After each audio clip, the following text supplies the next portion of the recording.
आउँदो चुनावमा रासोपा भन्ने पार्टीको 0 सिट हो। रेणु दाहालले यदि चितवनमा चुनाव हार्छ भने यो त्यसमा अर्को युद्ध हुन्छ ल।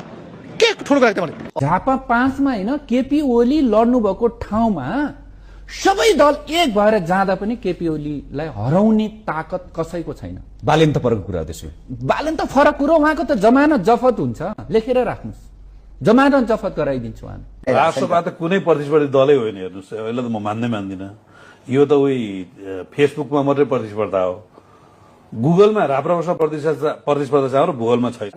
मैले पहिला नम्बर के भने एक त उसले चुनावै लड्दैन, दोस्रो कुरा चुनाव लड्यो भने जित्दैन, अगर जितो भने भन्ने प्रश्न आयो म तिम्रो गु खाइदिन्छु भने मैले गलत बोलिन, जितोस् म खाइदिन्छु, त्यसैको खाइदिन्छु। कस्ता कस्ता कहाँ गए मुसाका छोरा कोटा भन्छन् नि। केपी शर्मा ओलीलाई कसले हराउन खोज्दाखेरि सकेनन्, अब बालेन शाहले केपी शर्मा ओलीलाई हराउने, यो आकाश खसे के होला जस्तो कुरा नगर्नुहोस् के ऋषिजी। बालेन शाहजीले म यसो हेर्छु राष्ट्रपाका मान्छेले केपी शर्मा ओलीसँग जोडिएर आफ्नो पार्टीको प्रचार गरिरहेछन्।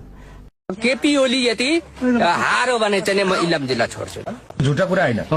बालेन शाहले झापा 5 बाट जित्यो भने 30,000 खसी मैले दिने भाइ।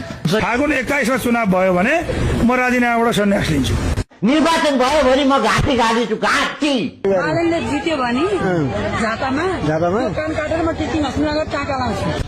20 देखि 25,000 मतले उहाँले जित्न सक्नु भएन छ भने तपाईहरुलाई अगाडि मिडियाका अगाडि यो कुरा मैले तपाईहरुलाई साँची राखेर यो कुरा गर्छु। मलाई कहाँ झुन्याउनु पर्छ? 20 देखि 25,000 मतान्तरले जित्नु भएन छ भने निर्वाचनको मत परिणाम आका दिन म झुन्निन तयार छु। फागुन 21 तपाईँ इलेक्सन गर्न सक्नुहुन्छ, म लेखेर दिन्छु यो रेकर्डमा तपाईहरु अगाडि राखेर।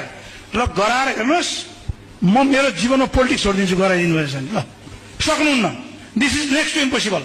मैले त पहिले नै मेरो च्यानलबाट नै भनेको छु फागुन 21 गते चुनाव हुँदैन। जोसुकैले जेसुकै गरोस् हामी चुनाव हार्दैनौँ, हार्दैनौँ। 1,10,000 मत खस्न सक्छ।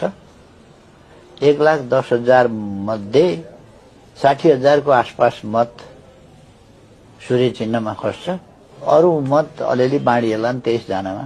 त्यही हो। रवि बालेन उहाँले च्यालेन्ज कुनै थ्रेट फिल हुँदैन चुनावी समीकरणमा? चुनावलाई थ्रेट, एमालेलाई, कांग्रेसलाई थ्रेट चुनावमा के गर्नुहुन्छ तपाईँ? फेरि पनि एमाले सरकार, फेरि पनि ओली सरकार, फेरि पनि पुराना भनिएका पार्टीहरूको सरकार।